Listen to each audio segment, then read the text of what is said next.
Okay, so I'm here with Neil Harbisson, who's a cyborg and here for Trailerpark I, where you've been giving a talk. And I guess your augmentation is pretty apparent for everyone. But can you explain a little bit about your augmentation does and why you got it? So it's an antenna implant that allows me to extend my perception of color beyond sight because it includes infrared perception and ultraviolet. Also, there's internet connection in my head so I can receive colors from other parts of the world, or I can connect to satellites so I can feel the colors from space. So it allows me to sense color beyond what it would be natural or normal at the beginning. But now I feel that this is actually quite natural and normal. So it's a body part and a new sense, I guess. Right. So I've heard you describe how you feel that now you describe it as a body part, and you think of it as an extension of yourself or as a part of your body. Are you actually able um, to kind of talk with the algorithm? I mean, I know that the colors produce sound, but are you able to influence that sound yourself? To influence. Does it work both ways, or?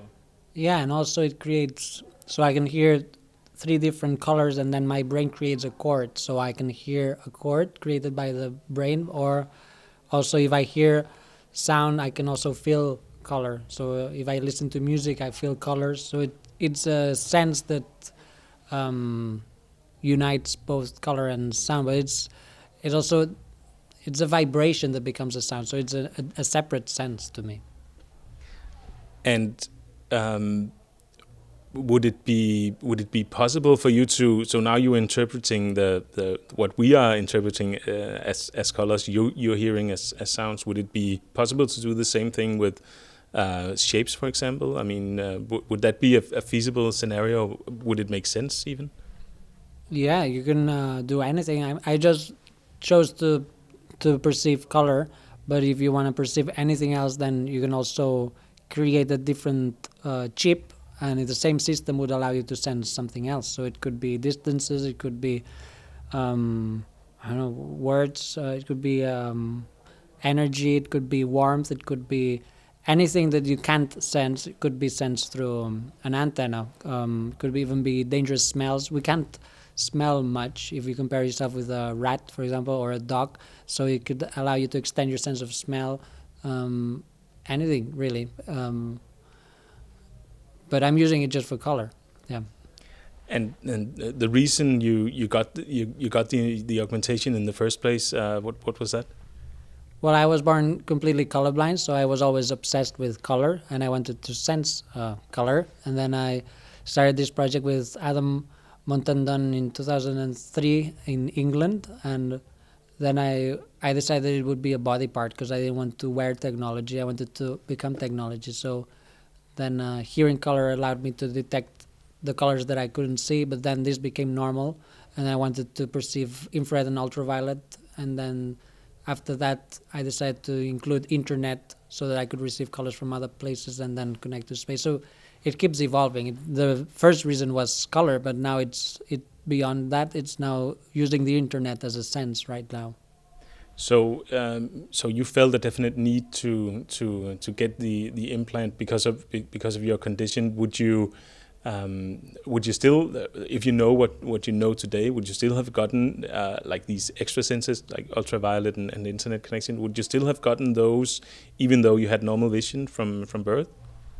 Yeah, I didn't have the need. I had the curiosity because there's thousands of people that see in black and white or are colorblind, and there's no real need to see color unless you're extremely curious about it. Or um, it was more about curiosity. So to me, sensing visual colors was a curiosity at that time. When I started to perceive them, my curiosity changed to infrareds and ultraviolets. Then when this became normal, then my curiosity became the internet as a sense. So it's not a need, well, or unless it's a constant curiosity. I think that's what really defines all this. And also, I guess what you're hearing as colors is what we're seeing as colors. So your implant kind of makes obvious how everything is related to how we perceive things, and it might be sort of an arbitrary thing that we feel we see colors, right? Do you feel that there's like a hidden world maybe of ways we can perceive things that we haven't realized yet? Yeah, nobody knows if your blue is the same blue as anyone else's. One thing is color, and the other thing is color perception. It's two different things. In the same way that one thing is time, and the other thing is time perception. For you, 5 minutes might feel very different to me than to you, but 5 minutes are 5 minutes. And blue is blue, but it might be a completely different thing to your mind than to my mind. So this perceiving color through this system is as valid as anyone else's, because it's perception, color perception. So I can perceive all colors through a different sense in the same way that you can sense colors. So it's, we should separate both things. One thing is color as a physical thing, and the other thing is color as a perception, which is uncomparable. We cannot compare perception with other humans. We can't. But still, our society is kind of built upon that we think we see the same blue, if you know what I mean. I mean, don't you feel that it would be hard for our society if we knew that each of our perceived reality was different from the person next to us? Do you feel that would kind of make us feel more apart from each other? Well, we have to, because there's no way of knowing that we perceive things in the same way. The perception of smell is how do we know that the smell of chocolate is the same to you than to me? It might be completely different. There's no way of knowing that. So I think most people should know that and accept that we are all different, and we have to accept that we are all different and accept differences instead of trying to think that we are all equal, and then that we accept ourselves because we are the same. No, we have to accept ourselves because we are different. And creating your own senses is just it just allows you to control how you want to sense things, but still perception will be unique. Even if someone else had this antenna, the same system, perception would be different, I'm sure. The perception of the sound of color would probably be different. And should we all go ahead and be more free in constructing a more personal perceived world then, either by augmentations or drugs or whatever you can imagine that can kind of play with or change how we perceive the world? Yes, I don't see why we shouldn't explore the extension of senses and perception now that we can, in the same way that we are encouraged to extend our knowledge. So we go to school to extend our knowledge of things, or people go to church to extend their spirituality. We should also extend our senses and perception, and there's different ways of doing it. Now that we have cybernetics, I think this is the healthiest way of doing it, because there's no chemicals, there's no drugs here. So drugs can extend senses or modify them, but they can damage your body in many other ways. Whereas cybernetics I feel much more safer and controlled and cleaner in many ways. So I think it's a good way of substituting a good drug substitute for some, or also a sensory extension for others. And so you're an artist and you make art. Can you talk a little bit about how you use your augmentation to create art, or in your process of creating art? So I see this as an art, like the creation of your own body part, the creation of your own senses as an art itself. In the same way that many people maybe didn't see photography as an art 150 or 200 years ago. They saw it as something very technological, something very chemical. You had to know how to develop things. It felt very non-artistic, but now people see photography as an art, how you take pictures. So creating cybernetics and creating body parts and senses, many people don't see it as an art, but it will definitely be an art. It's the art of creating your own senses, the art of creating your own body parts, and then the art of expressing yourself through your new senses. And that's I'm doing it through the color of sound and the sound of color, but many other people will or are doing it through other senses.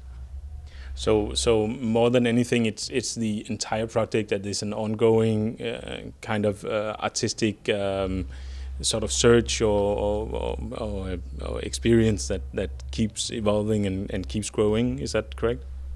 Yeah, it's exploration and exploring reality.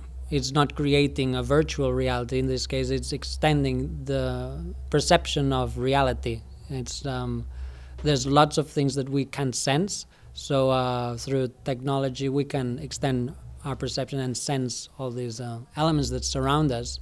Also, we can use the internet to sense what is far away from us, like in space. So it's a way of extending our senses and perception, and that will affect the way you express yourself and the way you see yourself as well. And so you've been through a lot of iterations, I imagine, with your implant. Is there a natural next thing that you want to try out?